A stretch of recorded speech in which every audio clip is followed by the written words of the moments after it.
we're back dito pa rin po sa Pinoy MD. Naku mga kapuso, kung kayo ho ay isa sa mga team Munggo tuwing Friday, nako, Friday is Munggo Day, di ba?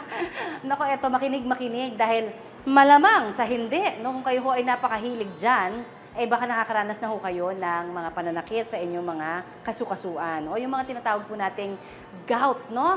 Naku, napakasakit niyan, di ba, Doc? Well, itong gout, maraming komplikasyon ang pwedeng idulot niyan sa atin dahil sa taas nga ng ating uric acid. Itong ating makatutunghayan ngayon is ito yung tinatawag namin tophaceous gout, no? Kung saan hindi lamang sakit o kirot at pamamaga ng joint nagmamanifest dito sa ating pasyente, kung hindi nagkakaroon din ng mga bukol, no? Dahil sa sobrang taas ng kanyang uric acid. Ito nga yung tinatawag naming tophaceous gout. Kaya naman, wag na ho nating patagalin at alamin natin kung paano nga ba tayo makakaiwas sa sakit na gout na napakasakit. Ayoko yan. Kaya kung ayaw nyo rin ho yan, alamin ninyo ang mga detalye sa report na ito. Bilang driver sa Saudi Arabia, malakas daw ang katawan noon ni Arthur. Pero ang magandang takbo ng kanyang kabuhayan at kalusugan, pinahinto ng kanyang karamdaman. Kapag umatake raw kasi ang kanyang sakit, hindi na siya makakilos. Pag sumasakit, doon lang po sa bahay, gano'n. Nakaupo lang ako doon sa sofa po, gano'n. 31 anyos daw si Arthur nang may tumubong tila bukol-bukol sa kanyang mga paa at kamay. Pero dahil hindi naman daw sumasakit ang mga ito, pinagkibit-balikat na lamang niya at di na ipina-check up pa sa doktor. So, nagsimulang tumubo po parang ano po, yung puti-puti sa loob. Ano po siya. Noon wala pa po nararamdaman na kala ko ano lang po yun. Nung binawala po siya. Tuloy lang din si Arthur sa pag-inom ng beer at mga nakahiligang pagkain. Ano ko talaga yung mga laman loob, ganyan, yung mga isaw, ganyan, pinapahitan. Mahilig po kami sa mga gano'n, Kapampangan po nga yung... Pero noong 2014, mas lumaki raw ang mga bukol niya sa paa at kamay at nagnana pa. May lumabas na rin na tila puting kristal mula sa kanyang sugat sa paa. Yung pinakamalala po, nung yung naglabasan po yung ano, kasi pag lakad po ko ng... Basta naglakad po ako, talagang yung pong tsinelas ko mapupuno po siya ng parang nana. Sumakit na rin daw ang kanyang mga kasukasuan at mismong ang mga bukol. Kaya nagpatingin na siya sa doktor.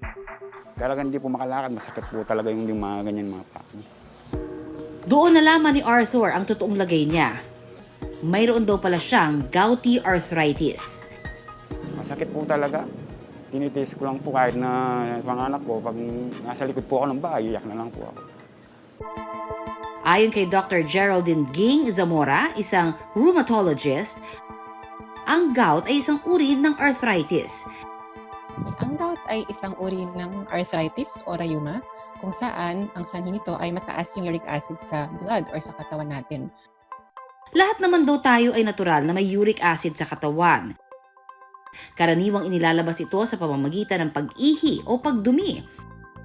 Pero kapag masyadong mataas ang antas ng uric acid sa katawan, kumakapit ito sa joints o mga kasukasuan ng isang tao na nagreresulta sa pamamaga at pananakit at nagiging gout. Ayon pa kay Dr. Zamora, posibleng namamana rin ang gouty arthritis. Very likely ito na kung meron kang relatives na merong gout at ikaw din nag-present ka na mataas yung uric acid mo at nagka-gout attack ka, most likely dahil din ito sa genes ninyo, no? Mas malaki raw ang tsansong magkaroon ng gout ang mga middle-aged na lalaki at mga babae na malapit na sa menopausal stage. So age is a factor. Habang tumatanda tayo, mas maraming cells ng katawan natin ang namamatay. So over time, habang pataas ng pataas yung uric acid level, nag-accumulate lang siya na nag-accumulate, mas madalas na yung atake. Maaari ring mas maagang magkaroon ng gout ang mga lalaki gaya ng nangyari kay Arthur. Para maibsan ang sakit noon, umiinom na lang daw ng pain relievers at iniresetang gamot si Arthur. Bali wala lang po yung ano ko, tuloy lang po yung trabaho. Ayan, nakamaga po yung mat pa ako. Siga po rin yung driver, pagmamaneho, gano'n.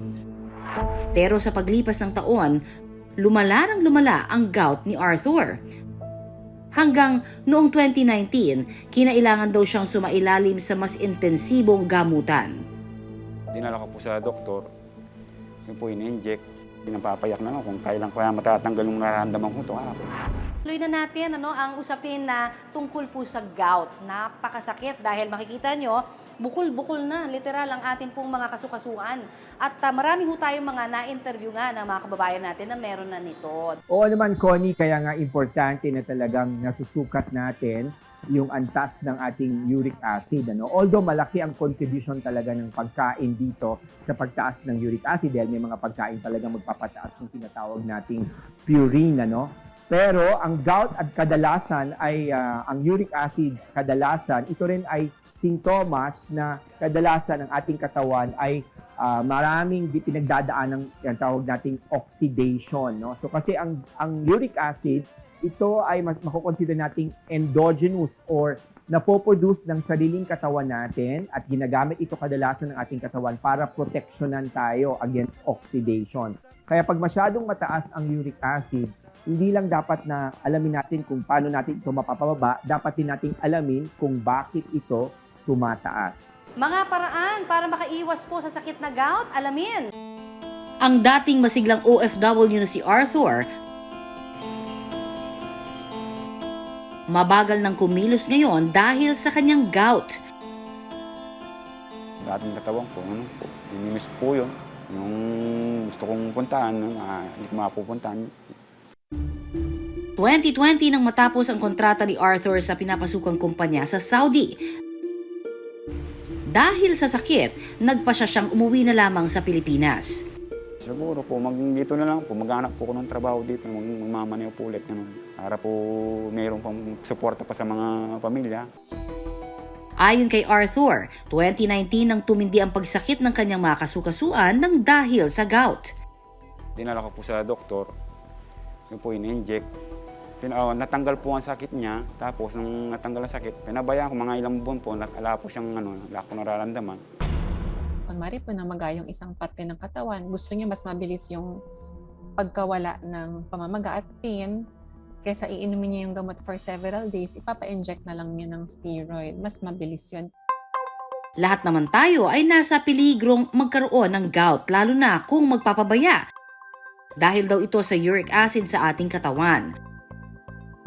Karaniwang inilalabas ito sa pamamagitan ng pag-ihi o pagdumi. Pero kapag masyado mataas ang antas ng uric acid sa katawan, kumakapit ito sa joints o mga kasukasuan na sanhi ng gout. Pag-amin pa ni Arthur, nang makaramdam ng bahagyang ginhawa sa katawan, pinabayaan niyang muli ang kanyang kalusugan. Kaya hindi naging tuloy-tuloy ang kanyang pagaling. Pag natanggal po sakit, kakain na pong bawal. Yun po yung hindi ko maiwasan. Obserbasyon pa ni Dr. Geraldine Zamora.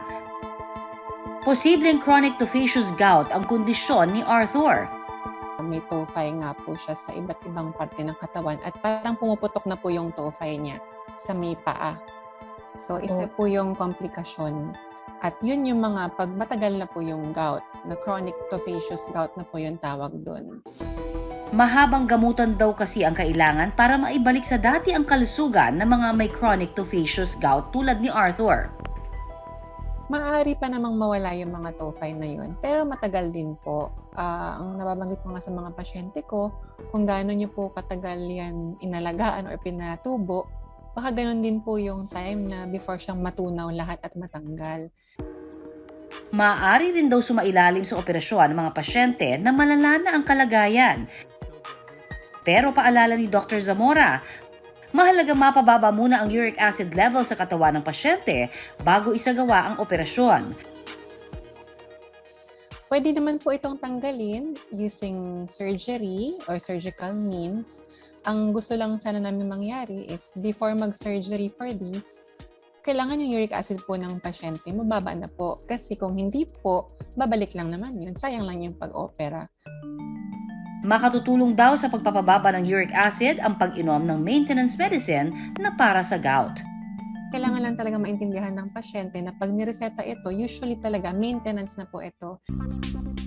Para makaiwas sa gout, mainam na magkaroon ng healthy lifestyle.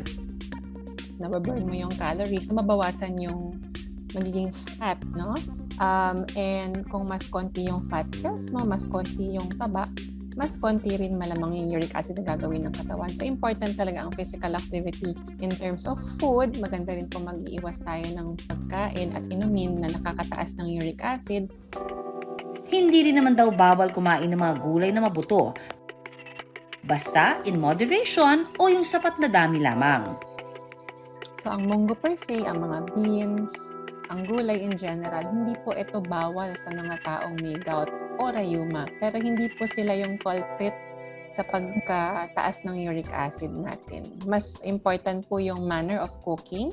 Kunwari po, magluto kayo ng munggo o kung anumang ulam po, no, wag na lang po masyadong maalat.